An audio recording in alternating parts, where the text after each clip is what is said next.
예, 안녕하세요. 예, 반갑습니다. 왜 갑자기 군인이 나와 있어서 이상하게 생각이 들 수도 있는데, 그 이야기하려고 하는 그 컨셉이 있기 때문에 군 전투복을 이제 입었어요. 예, 현역 군인은 아닙니다. 예, 지금 뭐 예비군이긴 하지만 현역은 아니고 전역한 지는 한 10년 정도 지났습니다. 2011년 8월 31일에 전역했으니까 10년 하고도 그 1년이 더 지났네요. 그러니까 11년이 지났습니다. 그럼에도 불구하고 전투복을 입은 이유가 있는데 그것은 좀 나중에 이야기를 하도록 할게요. 이 시간에는 이제 자격증에 대해서 이야기를 할 건데 뭐 자격증이 정말 많죠. 많은데 뭐 지금 이제 제목을 제가 이제 달아 놓은 것은 뭐 돈 버는 자격증, 공부하는 자격증 이 컨셉으로 이야기를 하려고 하는 건데 사실 뭐 대단한 좋은 자격증들이 많이 있죠. 예를 들면 변호사라든지 그죠? 변호사가 거의 뭐 궁극의 자격증이라고 볼 수가 있겠죠. 그리고 뭐 의사라든지 약사라든지 그런 것이 다 자격증이잖아요. 그리고 뭐 세무사 같은 것도 있고 공인회계사, 뭐 경영지도사, 뭐 이제 국가기술 쪽으로 가다 보면은 뭐 기술사 자격증 이런 것들도 있을 텐데 뭐 그런 것들을 이게 취득하신 분들에 비하면은 진짜 뭐 제가 얘기하려고 하는 것은 정말 어쩌면은 보잘것없을지도 모르겠습니다. 그럼에도 불구하고 이 이야기를 하려고 하는 것은 어떤 기록의 측면에서도 있고 이제 이게 자격증이라는 게 자기한테 맞는 그런 자격증이 있는 것 같아요. 인생을 살면서 자기한테 필요한 자격증 혹은 내게 필요한 공부 그런 것들이 있는데 뭐 예를 들면은 누구나 다 이제 의사 자격증을 딸 수 없고 누구나 다 의사를 할 수 없는 거잖아요. 그래서 어떻게 보면은 이 자격증이 뭐는 어떤 것은 가치가 있고 또 어떤 것은 가치가 없다. 뭐 이렇게 얘기하기에는 제가 이렇게 어떤 교육적인 마인드에 있어서는 좀 반하는 그런 생각이긴 합니다. 그러니까는 그 모든 자격증들에 다 가치가 있는 거고 또 이것이 직업으로 연결되면 그거 나름대로의 가치가 있는 거거든요. 뭐 직업에 귀천이 없다고도 이야기를 하고 어떤 사람들이 어느 분야에서 어떤 일을 하면 함으로 인해 가지고 이 사회가 돌아가는 것이기 때문에 다 나름대로의 의미가 있고 가치가 있다고 이제 생각을 하는 겁니다. 그런 의미에서 이제 제가 그동안에 해왔던 것들도 제 어떤 인생에 있어가지고 필요한 것들이었다. 다 필요했고, 다 사용이 됐고, 이 자격증들이 때로는 돈을 벌기 위해 사용이 되기도 했고, 또 이제 공부를 하기 위해서 사용이 되기도 했고, 그런 것들에 대해서 이제 쭉 이야기를 하려고 하는데, 오늘은 어떤 이제 소개 측면이 될 것 같아요. 자세한 이야기들은 이제 계속 이어나가도록 하고, 오늘은 뭐 어떤 자격증들을 가지고 있는지 그것에 대해서 이제 이야기를 하려고 합니다. 공부하는 데 쓰는 자격증이라 하더라도 사실은 어떻게 보면은 이게 다 연결이 돼요. 궁극적으로 뭐 돈을 벌기 위해서 사용해야 되는 거는 아니지만 근데 이게 어떤 그런 이윤 창출의 가치를 발생시킬 수 있다. 어떤 공부를 하면서 이런 일을 하다 보니까 이게 돈이 따라오는 거죠. 이제 그런 의미에서 이렇게 연결이 돼 있는 거라서 정확하게 구분이 된 것은 아닙니다. 또 이 이야기가 어떤 객관적인 이야기는 아니에요. 그러니까 이 자격증이 반드시 돈을 버는데 쓰이는 것도 아니고 또 공부하는 데 쓰이는 것도 아니에요. 그러니까 이 자격증이 저한테는 그렇게 쓰였다. 예, 그것을 이야기하는 겁니다. 그래서 굉장히 이야기가 주관적이 될 거예요. 그렇기 때문에 참고적으로 들으시면 되는 거고 거기에 대한 뭐 반박이나 뭐 그런 것에 대해서는 뭐 제가 이제 볼 수는 있지만은 거기에 대해서 뭐 구체적으로 뭐 해명할 이유는 없다고 봅니다. 네, 굉장히 이제 서론이 좀 길었는데 좀 내용이 좀 길 수도 있어요. 그래서 참고적으로 이제 보시면 되겠고 일단 우선은 시계열적으로 그러니까 시간의 순서에 따라서 자격증 그러니까 취득한 순서에 따라서 한번 소개를 해보겠습니다. 자, 우선 이제 제가 가장 먼저 이제 취득했던 것들은 이제 기술 자격증이에요. 국가 기술 자격증. 가장 먼저 이제 취득한 자격증은 정보기기 운용 기능사라는 자격증입니다. 1997년 12월 26일에 이제 취득한 자격증입니다. 정보기기 운용사 이렇게 옆에 나올 거예요. 그리고 이제 두 번째로는 이겁니다. 정보처리 기능사, 정보처리 기능사.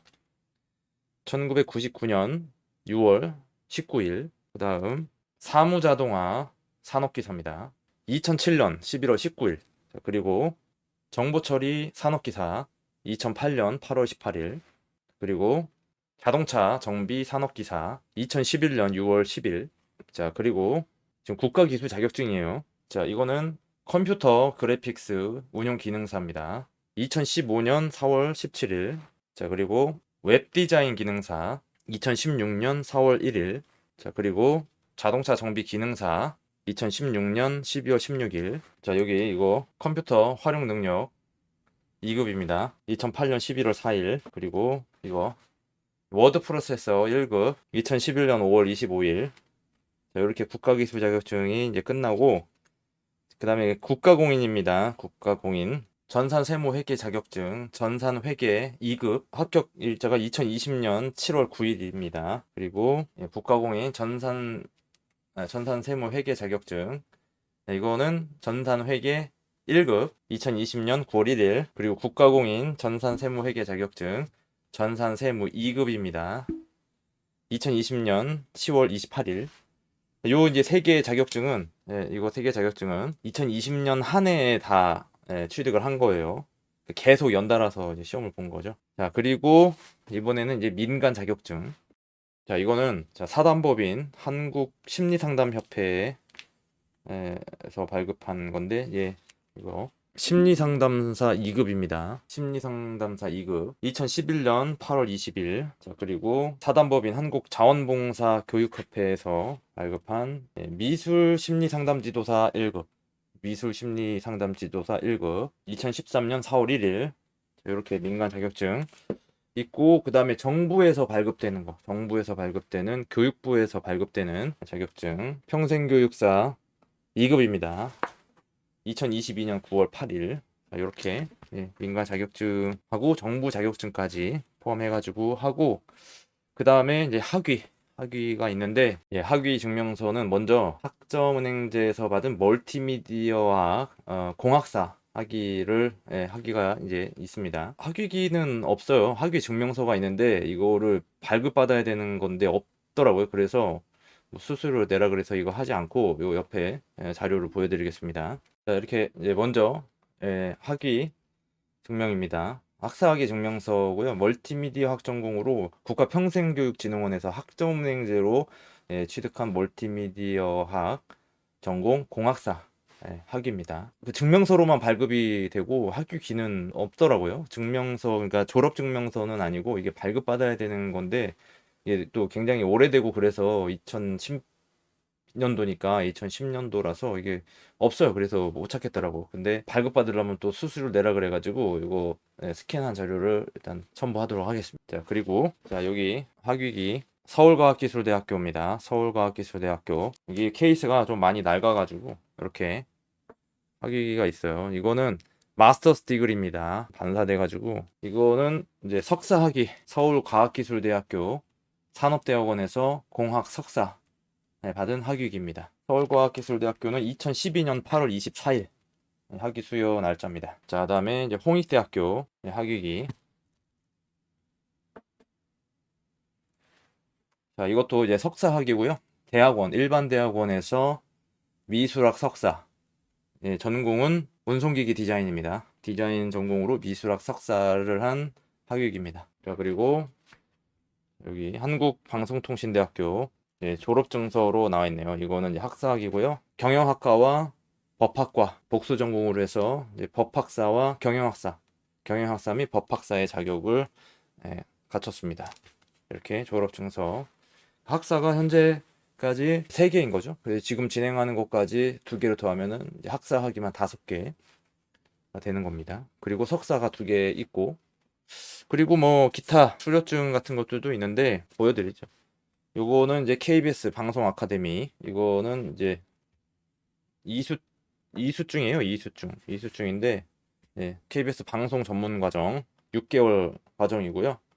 2013년 12월 31일. 그리고 이제 기술보증기금, 뭐 수료증은 뭐 크게 의미가 없을 수도 있습니다만은, 자, 이거는 기보벤처 창업교실. 그래서 사업계획서를 이제 제출을 해가지고 선정이 되면은 이 교육을 받을 수가 있었어요. 그냥 30시간 정도 교육을 받았고 2015년 5월 18일 요거는 이제 한성대학교 수료증입니다. 3D 프린팅 전문가 3D 프린팅 전문가 2015년 8월 18일 이것도 한 이제 4개월 정도 과정이 돼요. 4개월 과정. 한국기술교육대학교 이런 데서도 이제 교육을 받았는데 이런 것들은 그 이제 직업하고 좀 관련이 되어 있는 거긴 해요. 이렇게 수료증 요거 하고 이렇게 이제 세 가지 이제 수료증인데 이거는 뭐냐면 그 국가 직무 능력 표준 NCS 많이 들어보셨을 텐데 그거를 훈련 과정을 편성하는 그 자격을 주는 그런 수료증이라고 보면 됩니다. 이게 교수를 하려면은 NCS 이 기반의 훈련 과정 편성 교육을 이수를 해야 돼요. 세 가지 과정이 있는데 기반의 NCS 기반의 훈련 과정 편성과 그다음에 NCS 이해와 EM의 활용 그리고 훈련 과정 평가 실무 여기에 있고 또 주기적으로 또 교육을 받아야만 NCS 과정 그 교육을 강의할 수가 있는 겁니다. 지금 이거는 또 뭐 나중에 이것도 뭔가 있는데 이거는 공군참모총장 임명장 예비역 공군 상사가 돼가지고 자 이렇게 해가지고 다 소개를 했습니다. 제가 뭐 사실 좀 더 있을 수 있어요. 더 찾아보면은 더 있을 수 있는데 지금까지 이제 자격증 일단 소개를 먼저 해드렸고요. 계속 이어가지고 어떻게 이게 돈과 관련이 되고 또 공부하는 데 관련이 되고 뭐 돈이 관련돼 있다는 것은 결국에는 직업하고 또 관련이 있다는 거잖아요. 그러니까 취업하는 거 그런 거하고 어떻게 관련이 있는지 다음 시간부터 역시 시간의 순서에 맞게 제 이야기를 좀 해보도록 하겠습니다. 수고하셨습니다.